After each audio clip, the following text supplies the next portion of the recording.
अम्मा बाद अस्तगफिरुल्लाह ली व लकुम। तमाम तारीफ અને હમદો સનાને લાયક એ પાક પરવરદિગાર છે કે દરેક જાતની કુદરત એના હાથમાં છે.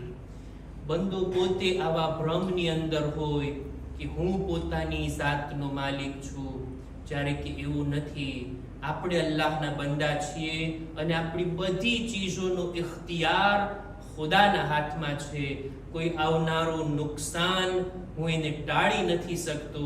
કોઈ ફાયદો મેળવવા ચાહું તો નથી મેળવી શકતો.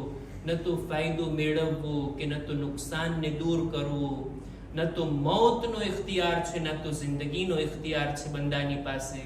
ન તો કયામતના દિવસે ઊભા થવામાં આપણો કોઈ ઇખ્તિયાર છે. આ બધું ખુદાના હાથમાં છે. લા યમલિકુ લિનફસિહી નફઅન વલા દરરન વલા મૌતન વલા હયાતન વલા નુશુરા. દુરૂદ વ સલામ થાય મુહમ્મદ અને આલે મુહમ્મદ ઉપર.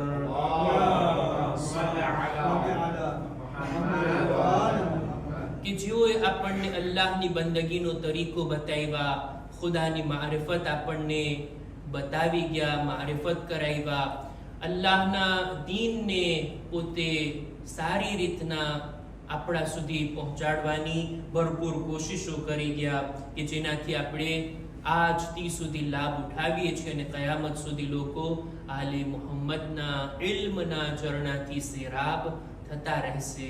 ખુતબાની શરૂઆતમાં પોતાની જાતને અને ત્યારબાદ આપ તમામ મુમિનીનને તકવા, પરહેઝગારી, ગુનાહોથી બચવા, નેક અને દીનદાર બનવાની ભલામણ કરું છું. નહજુલ બલાગાનો 23મા નંબરનો ખુતબા આપણી ચર્ચા હેઠળ છે અને આ ખુતબાના એક એક પેરેગ્રાફ આપણે દર ખુતબે જુમામાં રજૂ કરતા આવ્યા છીએ. આજે મને નથી લાગતો આ ખુતબો પૂરો થશે. ઇન્શાઅલ્લાહ આવતા જુમ્માની અંદર આપણે આ 23મા નંબરના ખુતબાને પૂરો કરશું. નહજુલ બલાગાના 23મા નંબરના ખુતબામાં અલગ અલગ બાબતો ઉપર મૌલા આપણું ધ્યાન દોરવે છે અને આપણી વાત અહીંયા સુધી પહોંચી હતી કે વલિસાનુ સિદ્કી યજઅલુહુ અલ્લાહ લિલમરઇ ફિન્નાસ ખૈરુલ લહુ મિનલ માલી યરિથુહુ ગૈરુહુ.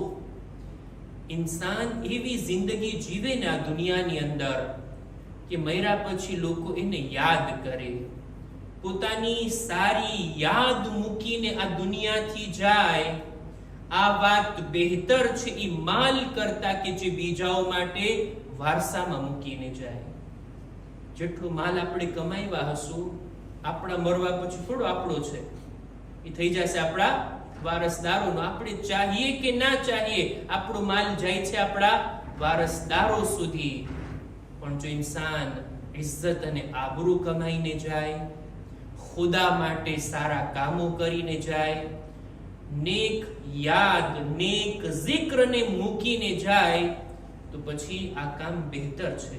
એટલે જ ઇન્સાનને દુનિયામાં જો માલ નસીબ ના થયો હોય ને, ઇન્સાન પાસે દુનિયાની એટલી દૌલત ના હોય ને, તો એ ઇન્સાનને જોઈએ કે કોશિશ કરે પાક અને પવિત્ર જિંદગી જીવે, ઇખલાસની સાથે ખુદાની ઇબાદત અને મખલૂકની ખિદમત કરીને આ દુનિયાથી જાય ત્યારે લોકો એને યાદ કરે. સારા કામો વડે, સારા અખલાક વડે, સારી નેકીઓ વડે લોકો એનો zikr કરે. અને આ એક બહુ સારી વાત કહેવાય. દુનિયામાં હોય છે એવા ઇન્સાનો કે મૈરાના 100 વર્ષ સુધી હજી એમની યાદ ભૂલાતી ના હોય, હજી એમનો zikr તાજો હોય.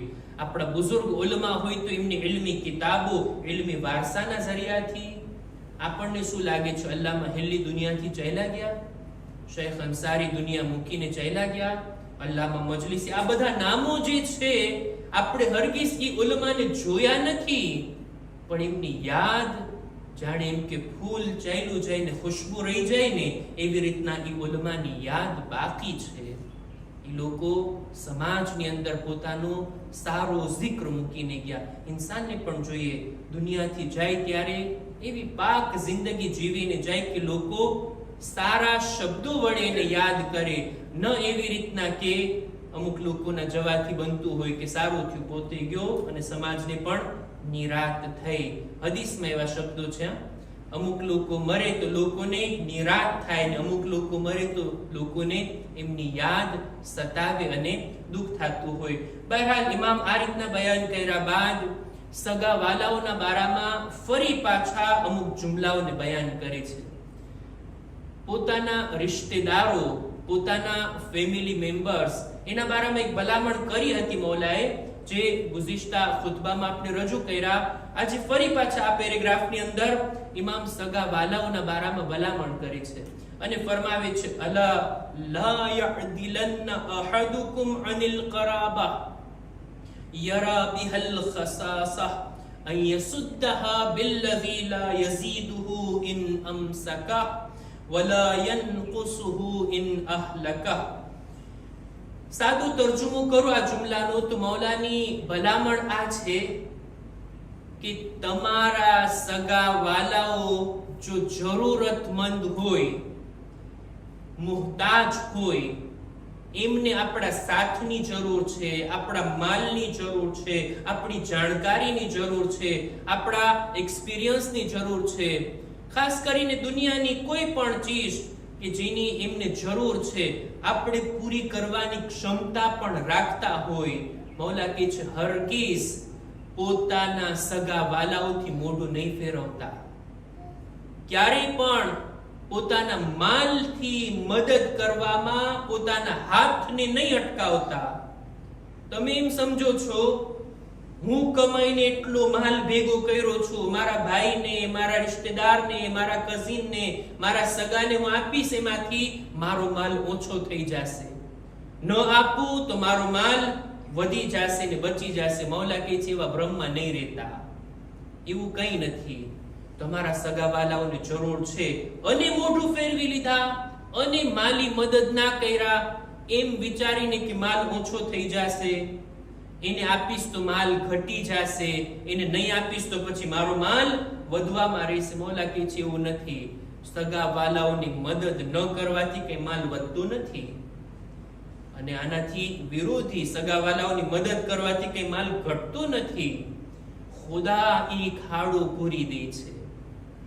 મારા સગા વાલાને કઈ જરૂર હોય, મારા રિશ્તેદારને, અને હું એમની મદદ પણ કરી શકતો હોય, મોઢું ના ફેરવવું જોઈએ. બહરહાલ આ એવી સિલે રહેમની રીત છે કે જેને મૌલા તાલીમ ફરમાવે છે. આપણા સગાવાલા જો પરેશાનીમાં હોય, દુખી હોય, મોહતાજ હોય, દેખીતી વાત છે ફેમિલીમાં ક્યાંય પણ તકલીફ, મુશ્કેલી, પ્રોબ્લેમ હોય આપણા સુધી આવવાની જ છે, આપણા સુધી ફેલાવાની જ છે.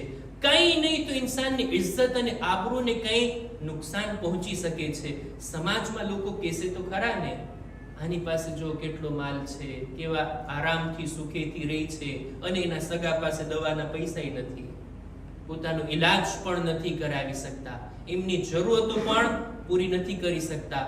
આ રીતના એક જ કુટુંબના હોવાના લીધે સમાજવાળા લોકો આપણી તરફ ઈ નજરથી જોશે તો ખરા ને, ઇજ્જત આબરૂને નુકસાન તો થશે ને. કેટલી સારી વાત કહેવાય કે ઇન્સાન પોતાના સગા વાલાઓની મદદ કરે, અને એ પણ માલી મદદ, એ પણ પોતાના માલથી એમની જરૂરતોને સંતોષે, જેથી સમાજમાં, દુનિયામાં એની ઇજ્જત આબરૂ પણ બચી જાય અને આ સિવાય માનવી અસર એ છે કે એના માલમાં બરકત આપશે ખુદા.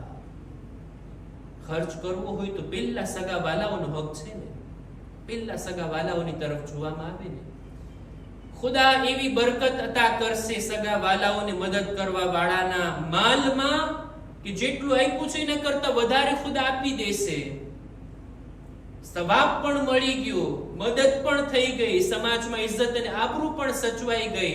ફાયદો અને ફાયદો છે, ન આપવાથી નુકસાન છે. હું એક હદીસને બયાન કરું જોઈએ. આપણા આકા અને મૌલા અમીરુલ મુમિનીન હઝરત અલી ઇબ્ન અબી તાલિબ અલૈહિસ્સલામ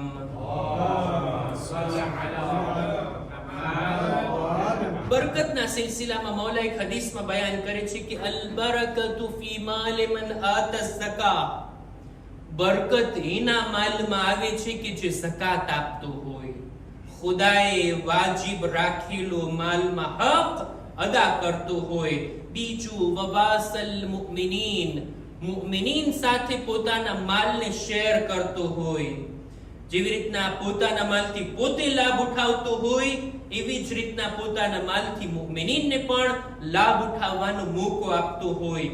વસલલ અકરબીન, સગા વાલાઓને પણ સિલે રહેમ કરે માલના જરિયાથી. એના માલમાં ખુદા બરકત આપે છે, એના માલની અંદર ખુદા એવી બરકત અતા કરે છે. અને આ વાતની ચોખવટ પણ કરી દઉં, બરકતનો મતલબ એમ નથી કે માલ વધી જશે, 1 લાખ છે તો 1 મિલિયન થઈ જશે, 1 કરોડ થઈ જશે. ના, એમ નહીં. એવું નથી હંમેશા કે માલમાં બરકત એટલે માલમાં વધારો. વધારે માલ હોવું અલગ વાત અને માલમાં બરકત હોવું અલગ વાત. ક્યારેક ઓછા માલમાં એટલી બરકતો હોય છે કે પોતે પણ લાભ ઉઠાવે, પોતાના બાલ બચ્ચાઓએ લાભ ઉઠાવે, સગા વાલા મુઅમિનીનને પણ ફાયદો થતો હોય.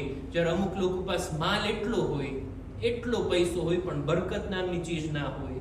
ના પોતે લાભ ઉઠાવી શકતો હોય, ના પોતે ખાઈ શકતો હોય, ના પોતે સુખ ભોગવી શકતો હોય, કે ના બીજાઓને સુકૂનથી રહેવા દેતો હોય. માલ હોય પણ તિજોરીની શોભા અને ઝીનત બનેલો હોય, ઈ માલ કે જે બરકત વગરનો હોય, ઈ શું કામનો? બહરહાલ બરકત મેળવવી હોય તો એક તરીકો મૌલા આ રીતના બયાન કર્યા કે સગા વાલાઓની માલી મદદ.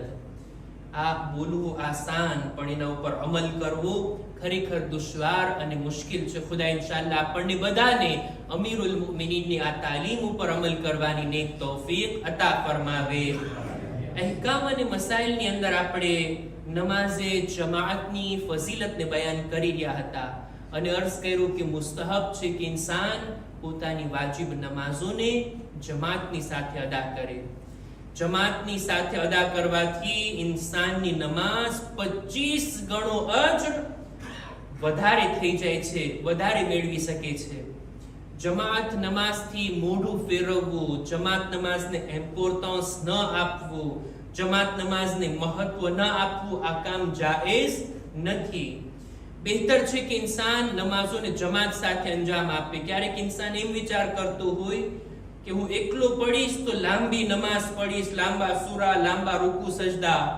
જમાત સાથે પડીશ તો ટૂંકી નમાઝ થઈ જશે. અને મૌલાના ઝડપથી પડાવે છે.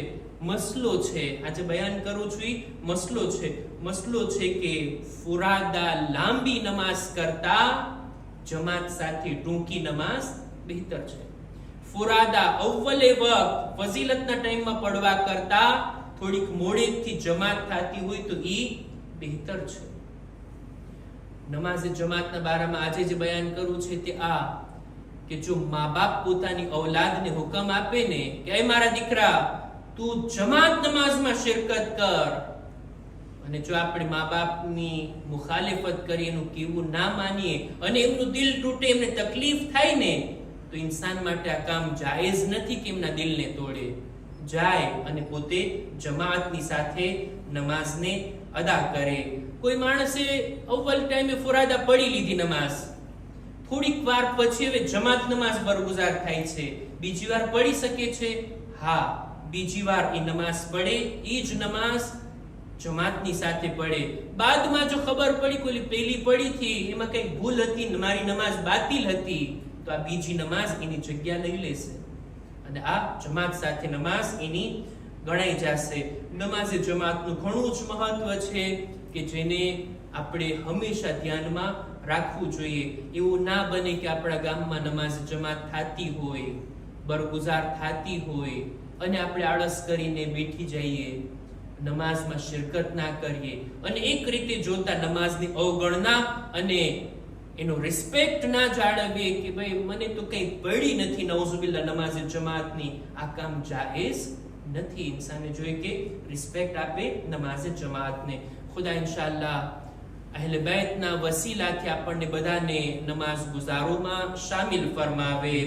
પરવરદિગાર તારી બારગાહમાં દુઆ ગુજારીએ છીએ, ખુદાયા રોઝે જુમા છે, અમારી નેક હાજાતને પૂરી ફરમા, અમારી દુઆઓ નમાઝોને તારી બારગાહમાં કબૂલ ફરમા, અમારા ગુનાહોને માફ કર, અમારા મા બાપની મગફિરત ફરમાવ, અમારી ઔલાદને નેક તૌફીક અતા કર.